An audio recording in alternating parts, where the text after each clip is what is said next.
2024లో UG and PG admissions world top 100 universities లో 100% scholarship తో వెళ్లాలనుకుంటున్నారా? అయితే పర్ఫెక్ట్ గైడెన్స్ కొరకు వెంటనే డాక్టర్ ఏ సతీష్ ఐఆర్ఎస్సి గారిని సంప్రదించండి. మీరు సంప్రదించాల్సిన నంబర్ 8886698883. నమస్తే, నేను గాయత్రి. ప్రైమ్ 9 విద్యా ఉద్యోగ అవకాశాలు కార్యక్రమానికి స్వాగతం. ప్రతిరోజు కూడా ఎన్నో ఇంట్రెస్టింగ్ టాపిక్స్ తో మీ ముందుకు వస్తాం. అలాగే ఈ రోజు కూడా మరొక ఇంట్రెస్టింగ్ టాపిక్ తో మీ ముందుకు వచ్చాం. అదేంటి అంటే కమింగ్ డేస్ లో ఎగ్జామ్స్ వస్తున్నాయి.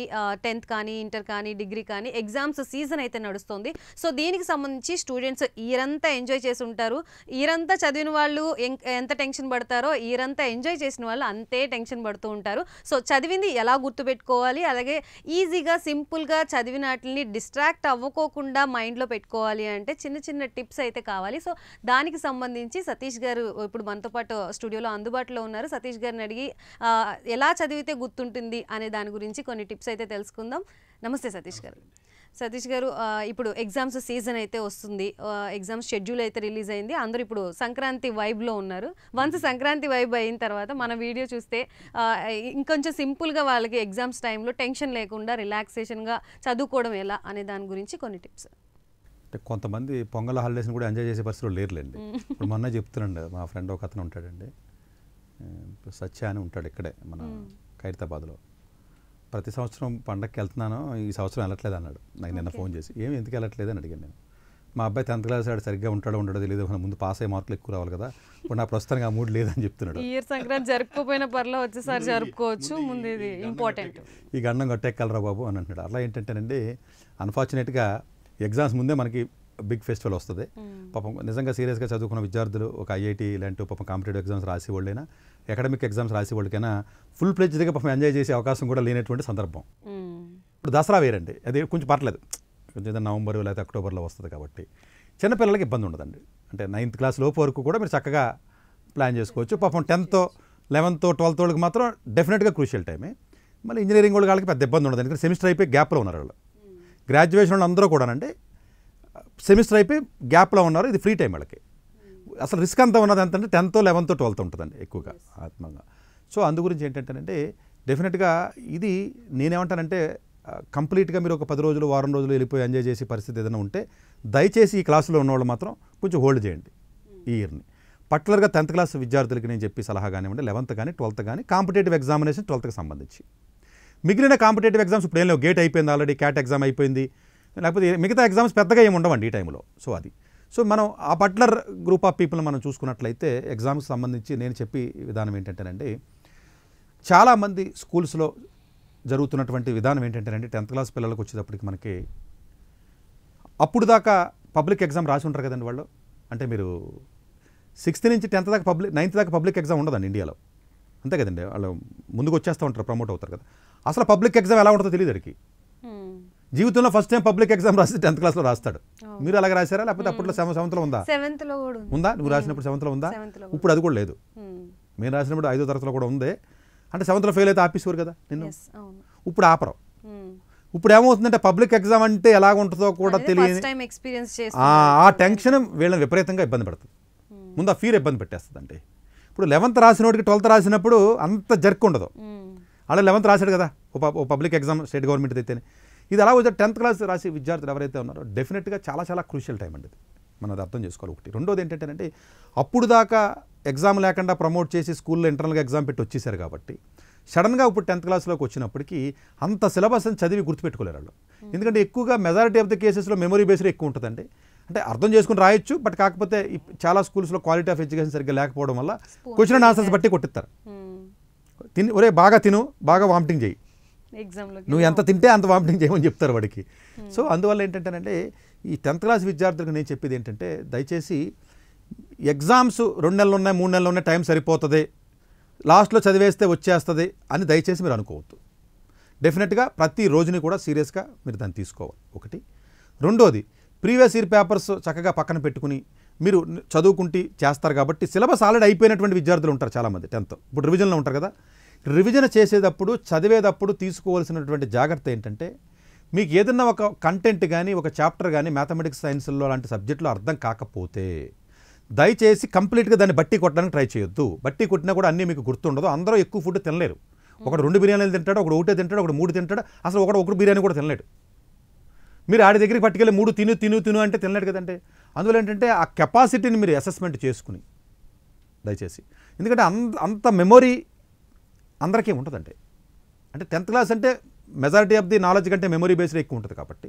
సో దయచేసి మీరు ఏం చేస్తారంటే విద్యార్థులు తెలియని చాప్టర్ని ఒక ఆన్లైన్లో కానీ ఒక చోటర్ దగ్గరికి వెళ్ళి ముక్కల కింద ఎక్కడైతే మీకు అర్థం కాలేదో ఆ అర్థం ఫోటోసింథసిస్ అన్నది మీకు అర్థం కాల, ఆ ఫోటోసింథసిస్ అన్నది దయచేసి పేరెంట్స్ అర్థం చేసుకుని ఏ గూగుల్లోకో వికీపీడియాలోకో లేకపోతే ఏదైనా యూట్యూబ్లోకి వెళ్ళి దాన్ని అర్థం చేసుకుని వీళ్ళంత వరకు పిల్లలకు అర్థమయ్యే విధంగా చెప్పండి టెర్మినాలజీ. మెయిన్ టెర్మినాలజీ ఏదైతే కొంచెం ఇబ్బందికరంగా వాళ్ళకి అర్థం కాలేదో వాళ్ళు రాయలేరు, అర్థం అవ్వాలి కదండి. సో మేజర్గా ఉన్నటువంటి కాన్సెప్ట్స్ పేరెంట్స్ నేర్చుకుని చెప్పండి తప్ప చదువు అని చెప్పేసి అంటే బలవంతంగా తినేది పట్టుకుని ఆయన తినేసారనుకోండి ఆడికి ప్రెజర్ పెరుగుద్ది ఒకటి. రెండోది చదివి విద్యార్థికి 10th క్లాస్లో 10కి 10 రావాలి, 90 రావాలి, 95 రావాలి అని చెప్పేసి కంటిన్యూస్గా మీరు చెప్పడం వల్ల తెలియకుండా ఇన్హెరెంట్గా అతనికి ప్రెజర్ బిల్డ్ అవుతుంది. మీరు ఏం చేయాలంటే ఎంత అవకాశం ఉంటే అంత చదువు, 1 గంట కూడా వేస్ట్ చేయకు ఎగ్జామ్స్ ముందు. చక్కగా రోజుకి ఎన్ని గంటలు, నువ్వు 4 గంటలు చదువుతావా, రోజుకి 10 గంటలు చదువుతావా, 14 గంటలు చదువు పక్కన పెట్టి ఎంత అవకాశం ఉంటే అంత అవకాశం వరకు ఎంత గెయిన్ చేయగలిగితే అంత గెయిన్ చేసి నువ్వు చదువు అంతేనమ్మా, మిగతా రిజల్ట్ భగవంతుడు వదిలేద్దాం మనం అన్న విధానంతో ఎప్పుడైతే మీరు చదువు మొదలుపెట్టారో మీకు ఎక్స్టర్నల్ ప్రెజర్ ఎప్పుడైతే లేదో, ఓన్లీ స్టడీ ప్రెజరే ఉంటుంది. Study pressure different, external pressure వేరు. ఎక్స్టర్నల్ ప్రెజర్ ఒక సర్టన్ లెవెల్ దాటితే రిస్క్ అది, స్టడీ ప్రెజర్ వేరు. ఎందుకంటే ఎగ్జామ్ దగ్గరికి వస్తుంది కాబట్టి మీకు ప్రెజర్ వస్తుంది, మీరు చదువుతూ ఉంటారు, మైండ్లోకి ఎక్కుతూ ఉంటుంది. పక్క నుంచి నేను కూడా పక్క నుంచి తినేస్తూ ఉంటే మిమ్మల్ని ఇబ్బంది కదా. ఓ పక్క నుంచి ఏమో మీరు దీన్ని హ్యాండిల్ చేయాలి. ఏంటి ఇది వస్తుందా, టైం సరిపోతుందా, ఇది అర్థమవుతుందా, అర్థం కావట్లేదా, చదివాను గుర్తుందా, మర్చిపోయినా అని నానా దాంట్లో మీ బాధలో మీరు ఉంటాడు. ఇక్కడ స్టూడెంట్ ఉంటాడు, ఈ బాధలో మావయ్య ఒకడో అమ్మమ్మ వచ్చో తాత వచ్చో ఒరే నువ్వు చదవాలి 10కి 10 రావాలి, 10కి 10 రావాలి, సతీష్ గారు చెప్పారు 10కి 10 రాకపోతే దీనికి పనికి రావంట అని చెప్తే మళ్ళీ ఆడికి తెలియకుండా అయిపోయి ఎటుకుండా అయిపోతుందేమనే పరిస్థితి అని చెప్పి ఈ ఇంటర్నల్ ప్రెజర్ స్ట్రెస్తో పాటుగా మీరు ఎక్స్టర్నల్ ఇవ్వకండి దయచేసి. ఎప్పుడు ఇవ్వాలి అంటే సతీష్ గారికి 10కి 10 రావాలన్నారో చదువు అని ఎప్పుడు చెప్పాలంటే 10th స్టార్ట్ అయిన ఫస్ట్ రోజు చెప్పాలి. నేను చెప్పేది 10కి 10 రావాలి, మంచి మార్కులు రావాలని చెప్పేది దాన్ని లాజికల్గా అర్థం చేసుకోండి. చాలామందికి పూర్తిగా అర్థం కాదు. అది ముందు నుంచి ట్రైన్ చేయండి రా బాబు.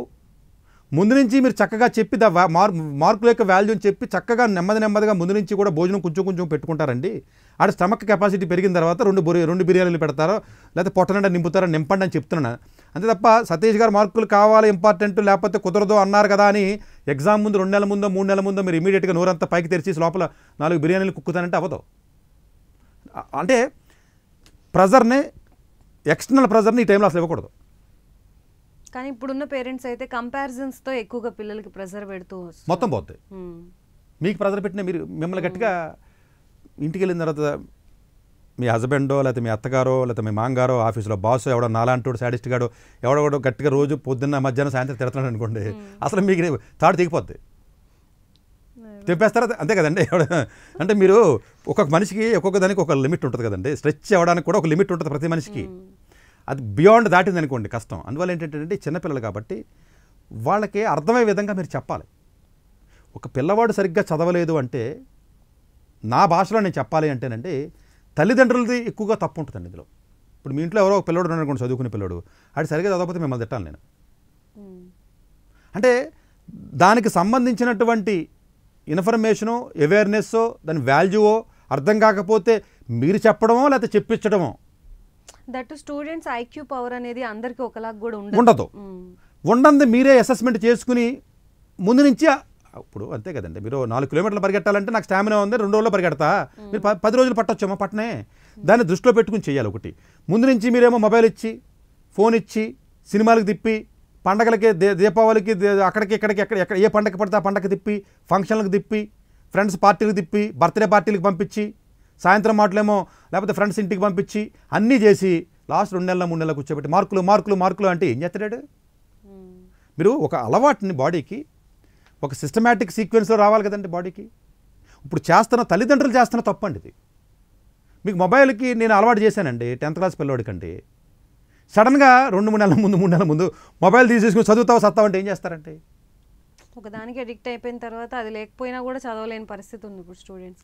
అంటే ఉండాలండి. అందువల్ల ఏంటంటే స్టూడెంట్స్ని హ్యాండిల్ చేసేటప్పుడు అది గాజు ముక్కలు లాంటి వాళ్ళండి వీళ్ళు ఆ ఏజ్ గ్రూప్లో ఉన్నటువంటి వ్యక్తులు. అన్నీ తెలుసు అనుకుంటారు, వాళ్ళకి కూడా పూర్తిగా తెలియదు. తల్లిదండ్రులకు తెలుసు కాబట్టి మనకే జ్ఞానం ఉంది కాబట్టి పెద్దోళ్ళం కాబట్టి ఆ చెప్పి విధానం వాళ్ళకి అర్థమయ్యేలాగా చెప్పి పాపం కాదండి ఒక విద్యార్థి మార్కులు రావట్లేదు చదువు రావట్లేదు అంటే దయచేసి అర్థం చేసుకోండి, వాడికి అర్థం కావట్లేదు అది. అసలు ఆ పాయింట్ని ఎందుకు తల్లిదండ్రులు క్యాచ్ చేయలేకపోతున్నారు? మీరు మార్కులు రావట్లేదు వీడి మొద్దు, లేకపోతే మార్కులు రావట్లేదు అంటున్నారు తప్ప పాపం వాడు ఎందుకు రావట్లేదు, ఎందుకు వాడు ఇంట్రెస్ట్ చూపలేకపోతున్నాడో, ఎక్కువసేపు ఎందుకు కూర్చోలేకపోతున్నాడో, చదువుతున్నది ఎందుకు గుర్తుపెట్టుకోలేకపోతున్నాడో, చదువుకున్నది ఎందుకు ఎక్కట్లేదు అన్న యాంగిల్లో మీరు ఎందుకు డీప్గా దాన్ని అనాలిసిస్ చేయరు? ఇవన్నీ కొంతమంది స్టూడెంట్స్కి అయితే వేరే వేరే స్పోర్ట్స్ మీద అవగేషన్ ఉండడము, డిఫరెంట్ డిపార్ట్మెంట్స్ మీద అవగేషన్ ఉండడం వల్ల స్టడీస్ కొంతమంది తక్కువ. కానండి డెఫినెట్గానండి ఇక్కడ ఈ పాయింట్ మీరు మంచి పాయింట్ రైట్ చేశారు. అంటే ఎప్పుడైతేనండి మీరు భరతనాట్యం బాగా చేస్తారనుకోండి, లేకపోతే మీరు మంచి స్పోర్ట్స్ ఆడతారనుకోండి, అంటే ఒక స్పోర్ట్స్ ఆడాలంటేనండి చాలా హైలీ మెంటల్గా స్ట్రాంగ్గా ఉంటుంది. మీరు ఆడలేరు తెలుసా, ఎంత నొప్పో తెలుసా మీకు? అది మీరు అనుకోవడం 6 ప్యాక్ బాడీ ఎవడో ఉంటాడండి, మీరు చూడడానికి ఈజీ కనపడదు అనుకుంటారు ఏంటి, ఆడు ఎంత కష్టపడి ఉంటాడండి. అంటే ఒక స్కిల్ వచ్చిన వ్యక్తికి చాలా స్ట్రాంగ్ మెంటల్ స్టామినా ఉంటుంది. మీరు కరెక్ట్గా ఎవరో మాలాంటి వాళ్ళ దగ్గర తీసుకొచ్చి కొంచెం కౌన్సిలింగ్ చేసి కొంచెం జాగ్రత్తగా చదువు వాల్యూ చెప్పి, కాదమ్మా ఈ 4 నెలల్లో కొంచెం మనం చదువు మీద పెడదాం అని చెప్పి నెమ్మదిగా కానీ అతని మైండ్ కానీ కన్విన్స్ అయితే స్పోర్ట్స్కి ఎంత మెంటల్గా స్ట్రాంగ్గా ఉన్నాడో, పొద్దున్న 5ంటికి లేసి ఎలా ఎక్సర్సైజ్ చేశాడు, పొద్దున్న 6ంటికి లేసి ఎలా వెళ్ళాడు, లేకపోతే ఎంత డిసిప్లైన్గా ఉన్నాడు, ఎంత పంక్చువల్గా ఉన్నాడో, ఎంత సీరియస్గా ఉన్నాడో, అవన్నీ లేకపోతే మరి అవన్నీ లేకుండా అయ్యి ఉన్నాడు కదా, ఆ గేమ్ ఆట కదా. ఇది నెమ్మదిగా అదే క్వాలిటీస్ని అదే స్కిల్స్ని చదువు మీదకి కానీ మీరు తేగలిగితే, దానికి మీరు సరిపోకపోతే ఎవరో మాలాంటి వాళ్ళ సహాయం తీసుకుని తేగలిగితే డెఫినెట్గా మిరాకిల్స్ వస్తాయండి. అసలు స్పోర్ట్స్ ఆడేవాళ్ళు కానీ ఎక్స్ట్రా కరికులర్ యాక్టివిటీస్ ఎక్స్ట్రీమ్గా ఆడేవాళ్ళు ఉంటారు ఎవరైతే ఉంటారో, పర్టికులర్ డ్యాన్స్, మ్యూజిక్ ఇలాంటివి ఎవరైతే ఉంటారో, చెస్ ఇలాంటివి ఎవరైతే చేస్తారో, నిజంగా చెప్తున్నానంటే వాడు ఏమైనా చదువు మీద కానీ పెడితే, అంటే చదవాలని ఆడి మెంటల్గా ఆడు సిద్ధపడితే వాడుకున్న స్కిల్ సెట్ ఉంటుంది చూసారా, అది కానీ దీని మీద పెట్టినట్టయితే మిరాకిల్స్ వస్తాయండి. అది చిన్న విషయం కాదండి, ఒక దాంట్లో ఎక్సెల్ అవ్వడం అనేది, అంతే కదండి. మీరు 10 ఏళ్ళు నేర్చుకుని కూచిపూడి నేర్చుకున్నారండి, చిన్న విషయం ఏంటది? చాలా పెద్ద విషయం అండి చదువు కంటే కూడా. ఆఫ్టర్ ఆల్ చదువు అనేది ఒక లాజికల్గా చెప్పాలంటే చాలా తక్కువ, అది 10th 11th 12th. సో ఆ ట్రాన్స్ఫర్మేషను, ఆ కన్వర్షన్ చేయడానికి పేరెంట్స్కి ఆ ఎబిలిటీ సరిపోవట్లా, ఆ కన్విన్సింగ్ ఎబిలిటీ లాజికల్గా వాళ్ళకి కన్విన్స్ అంతే కదండి. ఇప్పుడు నేను అన్లెస్ మీకు మోర్ లాజికల్గా కంక్లూడ్ చేయకపోతే, మోర్ అనలిటికల్గా మీరు కన్విన్స్ అవరు. చెప్పండి, ఎవరెవరు కదా, పిల్లలు కూడా ఎవరండి. దయచేసి అలా చేయండి. అంటే ఎగ్జామ్ ముందు మార్కుల కంటే కూడా ఎక్కువసేపు మీరు బతిమాలుతారో, కాళ్ళు అట్టుకుంటారో, చేతులు అట్టుకుంటారో, లేకపోతే ఏం చేస్తారో చేసి మొత్తం మీద అయితే మాత్రం ఈ 3 నెలల్లో 4 నెలల్లో తల్లిదండ్రులు చక్కగా దాని వాల్యూ చెబుతూ, అవసరమైతే ఎవరైనా కొంచెం కౌన్సిలింగ్ తీసుకుంటూ, ఫ్యూచర్ మీద వాళ్ళకి కొంచెం ఇమాజినేషన్గా చేసి ఇలా ఉంటుందమ్మా చెప్పి, అర్థం కాకపోతే మీరు నేర్చుకుని చెప్పడము, బట్టి పట్టించకండి దయచేసి, అన్నీ అవ్వదు. టీచర్స్ని అవసరమైతే మీరు నెతుక్కుని అకాడమికల్గా దయచేసి 11th 12th మార్క్స్ మీద ఇంపార్టెన్స్ ఇవ్వండి అమ్మా. 10th క్లాస్ మార్కులు కూడా చాలా వాల్యూ ఉంటుంది. వీలున్నంత వరకు ఎంత అవకాశం ఉంటే అంత మార్కులు మీరు సాధించుకోవడానికి ట్రై చేయండి. ప్లస్ అలాగే మంచి ఫుడ్ ఇవ్వాలి ఎగ్జామ్స్ టైంలో. సిక్ అయితే చాలా ఇబ్బంది ఉంటుంది కాబట్టి ఎక్కువ లిక్విడ్స్ కానీ జ్యూసెస్ కానీ దయచేసి ఇవ్వండి. నేను ఆల్రెడీ చాలా ఎపిసోడ్లో చెప్పాను, మనం ఏదైనా బూడిద గుమ్మడికాయ జ్యూసో, లేకపోతే వీటి గ్రాస్ జ్యూసో, లేకపోతే బార్లీ జ్యూస్ కానివ్వండి, లేకపోతే వెజిటబుల్ జ్యూస్ కానివ్వండి, లేకపోతే ఏదో పుదీనానో, లేకపోతే కొత్తిమీరనో, లేకపోతే ఇంకోటో ఇలాంటి జ్యూసెస్ కానీ మీకు పిల్లలకి ఇచ్చినట్లయితే తెలియకుండా వాళ్ళకి కొంచెం బ్రెయిన్ కొంచెం వాళ్ళకి యాక్టివ్గా ఉంటుంది కాబట్టి డెఫినెట్గా కొంత యాక్టివ్ లెర్నింగ్ వచ్చే అవకాశం ఉంటుంది. సో అట్లాగే దీనితో పాటుగా మంచి ఫుడ్తో పాటుగా మీరు ఇలా కానీ మీరు చేయగలిగి మంచి లిక్విడ్స్ ఇచ్చినట్లయితే జనరల్గా కొంచెం ఎక్కువసేపు వాళ్ళు కూర్చోగలరు, పేషెన్సీ లెవెల్ వస్తుంది. సో ఇది మీరు పాటిస్తూ టీచర్స్ని అవసరమైతే సపోర్ట్ తీసుకోండి. మీ స్కూల్లో సరిగ్గా లేకపోతే బయట టీచర్స్ని ఎవరన్నా కొంచెం హెల్ప్ తీసుకోండి. మన దగ్గరికి చాలామంది వస్తూ ఉంటారు, మేము కూడా చాలామంది టీచర్స్ చెప్తాం, కొంచెం చెప్పించుకోండి అది ఇదని చెప్తూ ఉంటాం.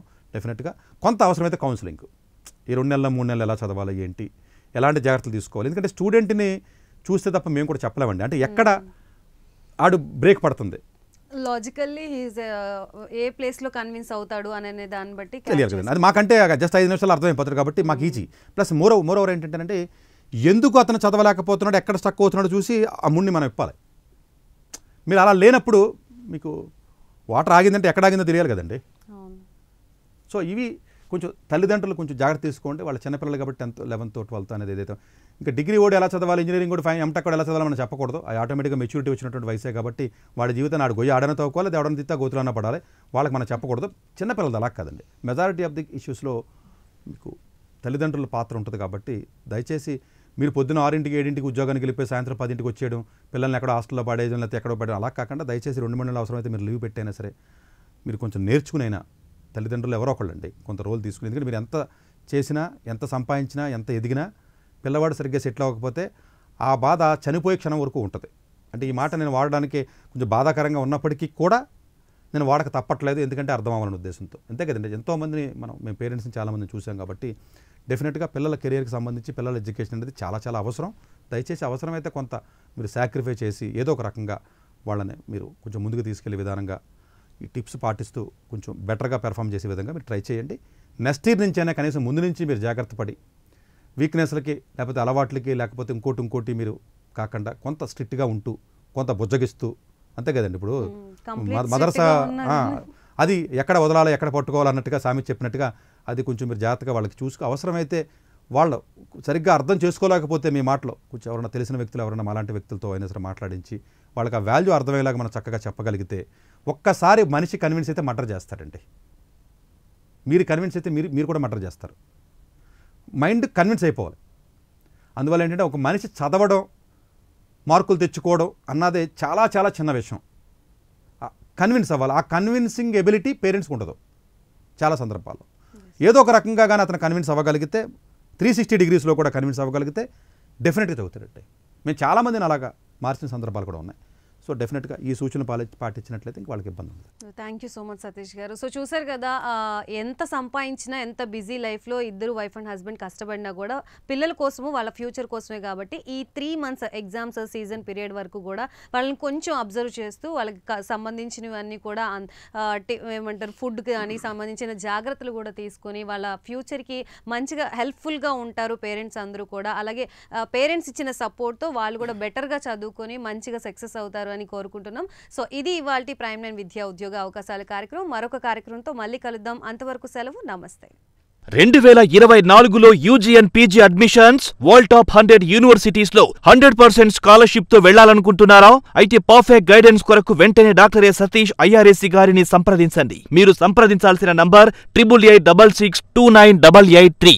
డాక్టర్ ఏ సతీష్ గారు ఏపీ తెలంగాణ విద్యార్థులకు సుపరిచితమైన పేరు. సతీష్ గారు 2001 యూపీఎస్సీ పరీక్షల్లో ఉత్తీర్ణులై ఇండియన్ రైల్వే విభాగంలో ఉద్యోగం సాధించారు. సతీష్ గారు చదివిన చదువులు engineering, MTech, MBA, executive MBA, MSc, MBA HR, MA psychology లాంటి పోస్ట్ గ్రాడ్యుయేషన్ డిగ్రీలతో పాటు డాక్టరేట్ కూడా చదవడం జరిగింది. డాక్టర్ సతీష్ గారు నిరంతర విద్యార్థి. అలాగే సతీష్ గారు పలు ప్రతిష్టాత్మక కాంపిటేటివ్ పరీక్షల్లో యూపీఎస్సీ నిర్వహించే సివిల్ సర్వీసెస్ పరీక్షల్లో 159వ ర్యాంక్, అలాగే ఇంజనీరింగ్ సర్వీస్లో 24వ ర్యాంక్, గేట్ ఎగ్జామ్లో 4వ ర్యాంక్, క్యాట్ ఎగ్జామ్లో 99.8%, జీమాట్ ఎగ్జామ్లో 760 స్కోర్, ఇలా పలు కాంపిటేటివ్ ఎగ్జామ్స్లో మొదటి ప్రయత్నంలోనే ఎన్నో ర్యాంకులు సాధించారు. ఇన్ని క్వాలిఫికేషన్స్, డిఫరెంట్ కాంపిటేటివ్ పరీక్షల్లో ర్యాంకులు సాధించిన వ్యక్తులు మన ఇండియాలో చాలా అరుదని చెప్పాలి. ఇలాంటి అకాడమిక్ల పరంగా, కాంపిటేటివ్ల పరంగా ఇన్ని ర్యాంకులు సాధించడంతో పాటుగా గవర్నమెంట్ ఉద్యోగం చేస్తూ పలు అవార్డులు తీసుకున్నారు. సతీష్ గారికి జనరల్ మేనేజర్ అవార్డు జోనల్ లెవెల్లో, ఆల్ ఇండియా లెవెల్లో, నేషనల్ లైఫ్ టైమ్ అచీవ్మెంట్ గుర్తింపులు దక్కాయి. అప్రిసియేషన్ ఆఫ్ ప్రెసిడెంట్ ఇండియా నుంచి గానీ life time Sevashri award from Andhra Pradesh మంత్రుల నుంచి అందుకున్నారు. వీటితో పాటు పలు రకాల అవార్డులు అందుకున్నారు. ఎన్నో ప్రతిష్టాత్మక ఆర్గనైజర్స్ సంస్థలో పర్మనెంట్ మెంబర్గా ఉన్నారు. కష్టపడి పైకి వచ్చిన వ్యక్తి కావడం వల్ల గత 20 సంవత్సరాల నుంచి ఎంతో మంది చిన్నపిల్లల దగ్గర నుండి 5, 6 తరగతి విద్యార్థుల నుంచి పెద్ద పెద్ద పీజీ, పీహెచ్డీ కాలేజీలకు వెళుతూ విద్యార్థులకి అవగాహన కల్పిస్తూ ఉంటారు. ప్రతి విషయంపైన డాక్టర్ సతీష్ గారు స్పష్టమైన అవగాహన కలిగి ఉన్నారు. డాక్టర్ సతీష్ బలంగా నమ్మే సూత్రం ఏంటంటే అవేర్నెస్ ఈజ్ ఎవ్రీథింగ్. మనిషికి అవేర్నెస్ ఉంటే ఏదైనా సాధించగలరు. ఒక్క మోటివేషన్తోనే కాదు, ఏది చెయ్యాలి, ఏది చేయకూడదు, ఎలాంటి డెసిషన్ తీసుకోవాలనే విషయాలపై, ముఖ్యమైన విషయాలపై అవగాహన కల్పిస్తూ ఉంటారు. అలాగే గవర్నమెంట్, ప్రైవేట్ జాబ్లే కాకుండా ప్రపంచ దేశాల్లోని జాబ్స్పై కూడా అవగాహన కల్పిస్తూ ఉంటారు. ఉద్యోగాలతో పాటు పెద్ద చదువులైన ఐఐటి వంటి వాటిపై సెషన్స్ నిర్వహిస్తూ ఉంటారు. ఇప్పటి వరకు 3 లక్షల సెమినార్లు ₹1 తీసుకోకుండా ఉచితంగా నిర్వహించారు. ఇందులో భాగంగా మన ప్రైమ్9 ద్వారా విద్యార్థులకి మోటివేషన్ ఇవ్వడానికి మీ ముందుకొస్తున్నారు డాక్టర్ సతీష్ గారు.